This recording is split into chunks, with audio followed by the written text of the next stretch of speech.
ಗಣಪತಿ ನಮಃ.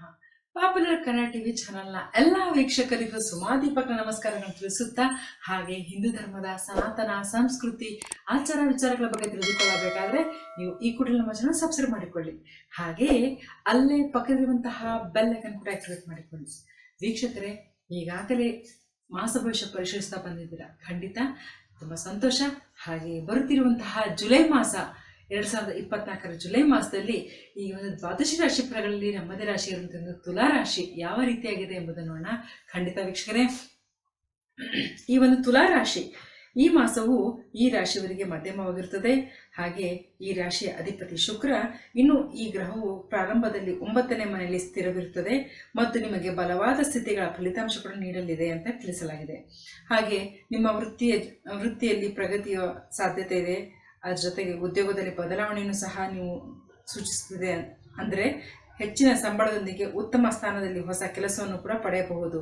ಇನ್ನು ನಿರುದ್ಯೋಗಿಗಳಿಗೂ ಸಹ ಉದ್ಯೋಗ ದೊರಕುವಂತಹ ಸಾಧ್ಯತೆ ಇದೆ. ಹಾಗೆ ವ್ಯವಹಾರದಲ್ಲಿ ಮುಂದುವರಿತೀರಾ, ಆದರೆ ಯಾವುದೇ ಆತುರತೆಯಿಂದ ಯಾವುದೇ ಒಂದು ನಿರ್ಧಾರ ತೆಗೆದುಕೊಳ್ಳಬೇಡಿ. ಈ ಒಂದು ಮಾಸದಲ್ಲಿ ಈ ರಾಶಿಯವರಿಗೆ ಆದಾಯ ಮತ್ತು ವೆಚ್ಚ ಇವೆರಡೂ ಸಹ ಹೆಚ್ಚಾಗಲಿದೆ. ಹಾಗೆ ಆರೋಗ್ಯದ ಕಡೆ ಗಮನ ಹರಿಸುವುದು ಅತ್ಯಂತ ಅವಶ್ಯಕತೆ. ಇನ್ನು ಕೌಟುಂಬಿಕ ಜೀವನದಲ್ಲಿ ಸಂತೋಷ ಕೂಡ ಇರ್ತದೆ, ಅದರ ಜೊತೆಗೆ ಸಹಕಾರ ಕೂಡ ಇರ್ತದೆ ಅಂತ ಹೇಳ್ಬೋದು. ಹಾಗೆ ವಿದ್ಯಾರ್ಥಿಗಳಿಗೆ ಏಕಾಗ್ರತೆಯ ಸಮಸ್ಯೆಯಿಂದ ಬಳಲುತ್ತಾರೆ. ಇನ್ನು ಈ ಒಂದು ಮಾಸವು ನೀವು ಎಲ್ಲ ಕ್ಷೇತ್ರಗಳಲ್ಲಿ ಯಶಸ್ಸಿನತ್ತ ಮುನ್ನಡೆಯುವ ಗುರಿಯನ್ನು ಕೂಡ ಹೊಂದಿರಬೇಕು ಅಂತ ಹೇಳಿ ತಿಳಿಸಲಾಗಿದೆ. ಇನ್ನು ಈ ಒಂದು ಮಾಸದಲ್ಲಿ ವೃತ್ತಿ ಜೀವನ ನೋಡುವುದಾದರೆ ಈ ಒಂದು ರಾಶಿಯವರಿಗೆ ಈ ಮಾಸವು ಅನುಕೂಲಕರವಾಗಿದೆ. 9ನೇ ಮನೆಯ ಅಧಿಪತಿಯ ಬುಧನು ಮಾಸದ ಆರಂಭದಿಂದ 10ನೇ ಮನೆಯಲ್ಲಿರುತ್ತಾನೆ. ಇದರಿಂದ ಈ ರಾಶಿಯವರು ರಾಜಯೋಗದಂತಹ ಫಲಿತಾಂಶ ಕೂಡ ಪಡೆಯಲಿದ್ದೀರಿ. ಇನ್ನು ಈ ಒಂದು ಮಾಸವು ನಿಮ್ಮ ಕೆಲಸದ ಸ್ಥಳದಲ್ಲಿ ನಿಮ್ಮನ್ನು ಸ್ಥಾಪಿಸುತ್ತದೆ. ಹಾಗೆ ನೀವು ಹಲವಾರು ಬಾರಿ ಅರ್ಜಿ ಸಲ್ಲಿಸುತ್ತಿದ್ದರೆ ಮತ್ತು ನಿಮ್ಮ ಕೆಲಸವನ್ನು ಬದಲಾಯಿಸಲು ಬಯಸಿದರೆ ಈ ಒಂದು ಮಾಸದಲ್ಲಿ ನಿಮ್ಮ ಆಸೆ ಈಡೇರಬಹುದಾಗಿದೆ. ಹಾಗೆ ಉನ್ನತ ಹುದ್ದೆಯೊಂದಿಗೆ ದೊಡ್ಡ ಕೆಲಸವನ್ನು ಕೂಡ ಪಡೆಯಬಹುದು. ಇದರಿಂದ ಈ ರಾಶಿಯವರ ಆರ್ಥಿಕ ಸ್ಥಿತಿ ಹೆಚ್ಚಾಗಬಹುದು. ಅದಕ್ಕೆ ತಕ್ಕ ಹಾಗೆ ಕೆಲಸದ ಸಾಮರ್ಥ್ಯವೂ ಕೂಡ ಹೆಚ್ಚುತ್ತದೆ. ಇನ್ನು ವ್ಯಾಪಾರ ಮಾಡುವ ಸ್ಥಳೀಯರಿಗೆ ಪ್ರಾರಂಭವು ಅನುಕೂಲಕರವಾಗಿದೆ ಅಂತ ತಿಳಿಸಲಾಗಿದೆ.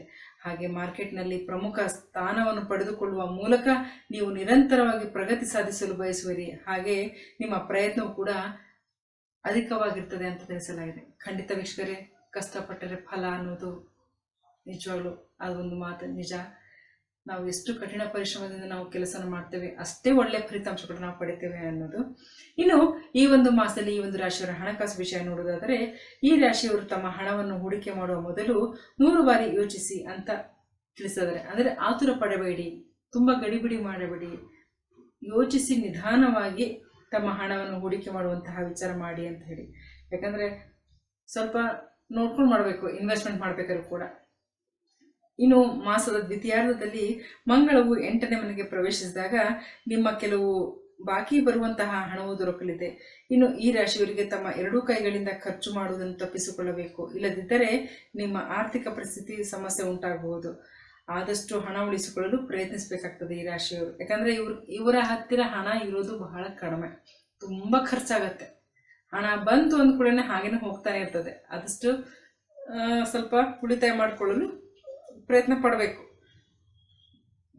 ಯಾಕಂದರೆ ನಮಗೆ ವಾರ್ಷಿಕ ಆದಾಯದಲ್ಲಿ ನಮಗೆ ಅದು ಆದಾಯ ಮತ್ತು ವ್ಯಯ ತಿಳಿಸ್ಕೊಟ್ಟಿದೆ ಅಲ್ವಾ. ಹಾಗಾಗಿ ಇನ್ನು ಆರೋಗ್ಯ ನೋಡುವುದಾದರೆ ಈ ರಾಶಿಯವರಿಗೆ ಕೀಲುಗಳಲ್ಲಿ ನೋವು, ಭುಜ ನೋವು ಮತ್ತು ಹೊಟ್ಟೆಗೆ ಸಂಬಂಧಿಸಿದ ಸಮಸ್ಯೆಗಳು ಇವುಗಳು ಸ್ವಲ್ಪ ಮಟ್ಟಿಗೆ ಕಾಡಬಹುದು. ಇದರಿಂದ ನಿಮ್ಮ ದೈನಂದಿನ ಅಸ್ತವ್ಯಸ್ತವಾಗಬಹುದು. ಯಾವುದೇ ಕಾರಣಕ್ಕೂ ನಿರ್ಲಕ್ಷಿಸಬೇಡಿ. ಇನ್ನು ಈ ರಾಶಿಯವರು ಇತರರ ವಾಹನಗಳನ್ನು ಚಲಾಯಿಸಬೇಡಿ. ಆದಷ್ಟು ಜಾಗರೂಕತೆಯಿಂದ ಇರಬೇಕಾಗುತ್ತದೆ. ಆರೋಗ್ಯದ ಮೇಲೆ ಕಾಳಜಿ ವಹಿಸಬೇಕಾಗ್ತದೆ. ಹಾಗೆ ವೈಯಕ್ತಿಕ ಸಂಬಂಧ ನೋಡುವುದಾದರೆ ಈ ರಾಶಿಯವರು ತಮ್ಮ ಸಂಗಾತಿಯಿಂದ ಸಂಪೂರ್ಣ ಬೆಂಬಲ ಪಡೆಯುತ್ತಾರೆ ಮತ್ತು ಸಂಗಾತಿಯ ಮಾತಿನಲ್ಲಿ ಮಾಧುರ್ಯವಿರುತ್ತದೆ ಅಂತ ಹೇಳ್ಬೋದು. ಈ ಒಂದು ಮಾಸವು ಶಾಂತಿಯುತವಾಗಿ ಕಳೆಯಬೇಕಾಗ್ತದೆ.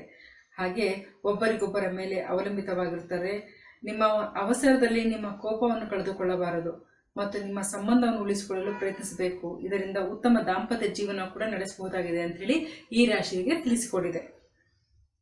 ಇನ್ನು ಕುಟುಂಬ ಜೀವನ ನೋಡುವುದಾದರೆ ನಿಮ್ಮ ಜೀವನ ಸಂಗಾತಿಯನ್ನು ನೀವು ನಿಯಂತ್ರಿಸಬೇಕು. ಇದರಿಂದ ನೀವು ಉತ್ಸಾಹ ಮತ್ತು ಕೋಪದಲ್ಲಿ ಯಾರಿಗೂ ಅಹಿತಕರ ಪದಗಳನ್ನು ಹೇಳಬಾರದು. ಇದರಿಂದ ಕುಟುಂಬದ ವಾತಾವರಣವು ಹಾಳಾಗುವುದು. ಇನ್ನು ಗುರುವು 2ನೇ ಮನೆಯಲ್ಲಿ ಪೂರ್ಣ ದೃಷ್ಟಿ ನೋಡುತ್ತಾನೆ. ಇದರಿಂದ ನಿಮ್ಮ ಕುಟುಂಬ ಜೀವನದಲ್ಲಿ ಸಾಮರಸ್ಯ ಕಾಪಾಡುತ್ತದೆ ಮತ್ತು ಪರಸ್ಪರ ಪ್ರೀತಿ ಗೌರವ ಭಾವನೆ ಕೂಡ ಮೂಡಲಿದೆ ಅಂತ ಹೇಳಿ ತಿಳಿಸಲಾಗಿದೆ. ಖಂಡಿತ ವೀಕ್ಷಕರೇ, ಆದಷ್ಟು ಸಮಾಧಾನ ತಾಳ್ಮೆಯಿಂದ ಇದ್ರೆ ಎಲ್ಲವೂ ಕೂಡ ಒಳ್ಳೇದಾಗ್ತದೆ ಅಂತ ಹೇಳೋದು ಖಂಡಿತ ನಿಜವಾದ ಮಾತು ಅಂತ ಹೇಳ್ಬೋದು. ಇನ್ನು ಯಾವುದೇ ರಾಶಿ ಆಗಲಿ ಇದಕ್ಕೆ ಚಿಕ್ಕ ಪುಟ್ಟ ಸಮಸ್ಯೆ ಅಂತ ಇದ್ದೇ ಇರ್ತದೆ. ಹಾಗಾಗಿ ಈ ಒಂದು ರಾಶಿಯು ಕೂಡ ಕೆಲವೊಂದು ಚಿಕ್ಕ ಪುಟ್ಟ ಸಮಸ್ಯೆ ಕಂಡು ಬಂದರೆ ನಿಮಗೆ ಅದಕ್ಕೆ ಪರಿಹಾರ ಕೂಡ ತಿಳಿಸ್ತೇನೆ. ಹಾಗಾಗಿ ನಾನು 2 ರೀತಿಯಾದಂತಹ ಪರಿಹಾರ ತಿಳಿಸ್ಕೊಡ್ತಾ ಇದ್ದೇನೆ. ನಿಮಗೆ ಅದರಲ್ಲಿ ಯಾವುದು ಅನುಕೂಲ ಆಗ್ತದೋ ಅದನ್ನು ಮಾಡಿಕೊಳ್ಳಿ ಅಂತ ಹೇಳ್ಬೋದು. ಇನ್ನು ಮೊದಲನೇ ಪರಿಹಾರ ಅಂತಂದರೆ, ಪ್ರತಿದಿನ ಶಿವಲಿಂಗವನ್ನು ಹಾಲಿನಿಂದ ಅಭಿಷೇಕ ಮಾಡಿ ಅಂತ ತಿಳಿಸ್ಕೊಟ್ಟಿದೆ. ಪ್ರತಿದಿನ ಈ ರಾಶಿಯವರು ಹಾಲಿನಿಂದ ಶಿವನಿಗೆ ಅಭಿಷೇಕ ಮಾಡಬೇಕು. ಇನ್ನೊಂದು ಅಂತಂದರೆ, ಈ ಬಾಲಕನ್ಯರು ಇರ್ತಾರಲ್ಲ, ಬಾಲಕನ್ಯರ ಪಾದ ಪೂಜೆ ಮಾಡುವುದರ ಮೂಲಕ ಹಾಗೆ ಅವರ ಆಶೀರ್ವಾದ ಪಡೆಯೋದ್ರ ಮೂಲಕ ಅದು ನಿಮಗೆ ಒಳ್ಳೆಯದಾಗ್ತದೆ ಅಂತ ಹೇಳ್ಬೋದು. ಈ ರೀತಿ ಮಾಡೋದರ ಮೂಲಕ ನಿಮ್ಮಲ್ಲಿ ಕಾಡುತ್ತಿರುವಂತಹ ಸಮಸ್ಯೆಯನ್ನು ನಾವು ಪರಿಹಾರ ಮಾಡ್ಕೊಳ್ಬೋದಿದೆ ಅಂತ ಹೇಳುತ್ತಾ, ಹೀಗೆ ಇನ್ನು ಅನೇಕ ವಿಚಾರ ತಿಳಿದುಕೊಳ್ಳಬೇಕಾದ್ರೆ ನೀವು ನಮ್ಮ ಚಾನಲ್ ಸಬ್ಸ್ಕ್ರೈಬ್ ಮಾಡಿಕೊಳ್ಳಿ. ಹಾಗೆ ಅಲ್ಲೇ ಪಕ್ಕದಲ್ಲಿರುವಂತಹ ಬೆಲ್ ಐಕಾನ್ ಕೂಡ ಆಕ್ಟಿವೇಟ್ ಮಾಡಿಕೊಳ್ಳಿ. ಎಲ್ಲರಿಗೂ ಒಳ್ಳೆಯದಾಗಲಿ. ಧನ್ಯವಾದಗಳು.